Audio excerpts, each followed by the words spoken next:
Hello दोस्तों, नमस्ते, good morning. कैसे हैं आप सब लोग? उम्मीद करती हूँ आप सब लोग बहुत अच्छे होंगे। तो गाइज़, आज मैं एक बहुत ही अच्छा मुद्दा लेकर आई हूँ आप लोगों के सामने। शायद कुछ लोगों को ये चीज़ सुनने में अच्छी ना लगे। बहुत से लोग मुझे नाम भी रखेंगे कि ये किस बारे में बात कर रही है सोशल मीडिया पर, और कितने खुलेआम इस बारे में बात कर रही है। तो आज की तो वो इस बारे में है कि जैसे आप सभी लोग जानते हैं कि दुनिया में हम दो प्रकार के लोग होते हैं। एक होते हैं मेल और एक होते हैं फीमेल। तो जो फीमेल होती है गाइस, उसकी एक ऐसी उम्र आती है जब उसको एक बहुत ही शुरू में जब औरतों लड़कियों को पीरियड्स होते हैं तो उन्हें बड़े मतलब दुख दर्द सहना पड़ता है। पर पहले की टाइम में इस चीज़ को बड़ी ही हीन भावना से देखा जाता था। जिसे पीरियड होता था तो उसे वे लोग क्या करते थे कि दूर रखते थे, कमरों में बंद रखते थे, बाहर नहीं निकलने देते थे 6-7 दिन तक, जब तक कि उनका पीरियड टाइम ख़त्म ना हो जाए। पर ऐसा करना बहुत गलत है। उन लोगों को छूते नहीं थे, ना वो कहीं आते जाते थे और छुआ भी नहीं जाता था। आज के दौर में तो खैर इतना कुछ नहीं है, पर फिर भी थोड़ा बहुत है। पर मैं आप लोगों को एक नई कहानी बताऊंगी जो आज की डेट में सोशल मीडिया पर बहुत फैल रही है और शायद आप लोगों ने भी सुनी होगी। उधम नगर काशीपुर के एक म्यूज़िक टीचर हैं जिन्हें मैं नमन करती हूँ कि उन्होंने इस बारे में अपने शब्दों को। तो मैं आज एक चीज़ कहना चाहूँगी कि उधम नगर के काशीपुर में एक म्यूज़िक टीचर हैं जिनका नाम है जितेंद्र भट्ट। तो उन्होंने इस बारे में एक बहुत ही अच्छी बात कही है सोशल मीडिया में। जो जितेंद्र भट्ट जी हैं वे एक म्यूज़िक टीचर हैं और उनकी अपनी एक बेटी है। जब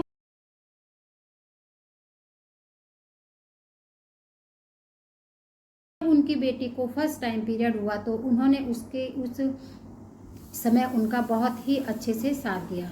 जब उनकी बेटी को फर्स्ट टाइम पीरियड हुआ तो उन्होंने उस समय को एक सेलिब्रेशन की तरह मनाया। कितनी बड़ी बात है गाइस कि अपनी बेटी के फर्स्ट पीरियड टाइम को एक सेलिब्रेशन की तरह मनाना, उसमें केक काटना, उसके प्रोत्साहन को बढ़ाना, उसे हीन महसूस ना करवाना। क्योंकि पहले के टाइम में ये सब चीज़ बहुत होता था, पर अब इन चीज़ों को सब बंद कर देना चाहिए। पहले के टाइम में जब लड़की को पीरियड होता था या महिलाओं को होता था, उन्हें ऐसे कहा जाता था कि तुम इस चीज़ को मत छुओ, तुम पानी को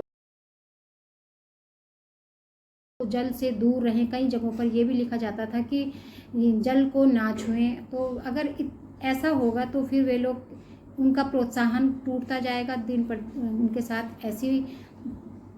उनके साथ ऐसे इस तरह जितेंद्र भट्ट भाई हैं, उन्होंने बहुत ही बड़ा काम किया है इस चीज़ को, और पुरानी सोच को उन्होंने ठेंगा दिखाया है। कोई भी पिता अपनी बेटी के ऐसे समय में, बहुत से लोग तो छुपाते हैं कि पापा को नहीं पता चलना चाहिए, तुम ऐसा मत करो, तुम ऐसा मत करो, परंतु रागिनी के मम्मी और पापा ने उसके इस समय के आने से पहले उसके साथ बैठकर इस बारे में बातचीत करी, उसे इन चीज़ों के बारे में बताया और समझाया। फिर जब उनका फर्स्ट पीरियड टाइम हुआ तो उन्होंने इस चीज़ को एक सेलिब्रेशन की तरह मनाया। तो खुशी के मौके पर अपने दोस्त, परिवार, रिश्तेदारों को भी बुलाया और सभी ने उनके इस कदम की सराहना की। तो दोस्तों, मेरी आप सभी लोगों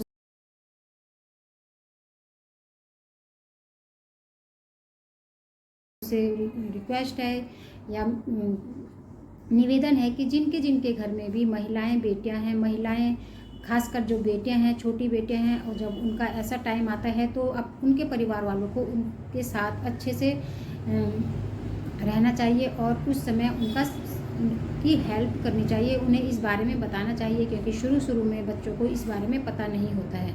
तो मेरा तो ये कहना है कि बेटियों को ही क्यों, लड़कों को इस बारे में क्यों जानकारी नहीं होनी चाहिए? मेरे हिसाब से तो लड़कों को भी इस बारे में जानकारी होनी चाहिए। दोनों को ही इस बारे में जानने का पूरा अधिकार है। मैं कहना चाहूँगी कि मेरी बेटियाँ नहीं हैं, पर मेरे 2 बेटे हैं और मैं उन लोगों से इस बारे में खुलकर बात करती हूँ। इसमें शर्माने वाली कोई बात नहीं है। लड़कों को भी इस बारे में पूरा ही ज्ञान होना चाहिए, क्योंकि आजकल जो पढ़ी लिखी जनरेशन है उन्हें इस बारे में ज्ञान हो जाता है। इससे पहले कि बच्चे बाहर इस चीज़ को जानने की कोशिश करें और बाहर से कुछ उन्हें जानकारी मिले, हमें घर पर ही उन्हें इन चीज़ों का इन चीज़ों के बारे में बता देना चाहिए, चाहे वे बेटा हो या बेटी हो, खासकर बेटियों को और बेटों को भी ऐसा हमें करना चाहिए, जिससे कि उन्हें बाद में कुछ दिक्कतों का सामना ना करना पड़े। तो लड़कों से भी हो चाहे लड़कियों से भी हो, इस चीज़ के बारे में खुलकर बात करें। जैसे हमारे भाई जितेंद्र भट्ट जी ने इस चीज़ को ठेंगा दिखाकर नई तक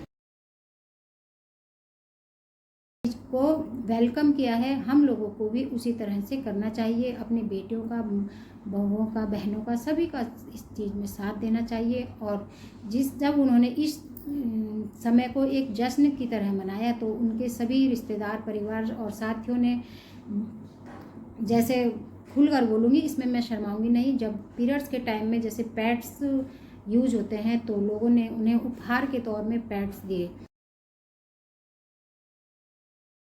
पहले के टाइम में क्या होता था कि कपड़े यूज़ किया जाता था, पैड्स वगैरह तो बाद में आए, तो उनसे क्या होता है कि बीमारियों का भी डर रहता है और गंदगी फैलती है, तो जिससे कीटाणु वगैरह हमारे शरीर में उससे फैलते हैं। तो अधिकतर सभी लोग पैड्स वगैरह का यूज करें। उनके सभी जितने भी लोग आए थे सभी ने पैड्स उन्हें गिफ्ट दिए और इस तरह से उनके इस समय में उन्होंने एक उत्सव की तरह मनाया।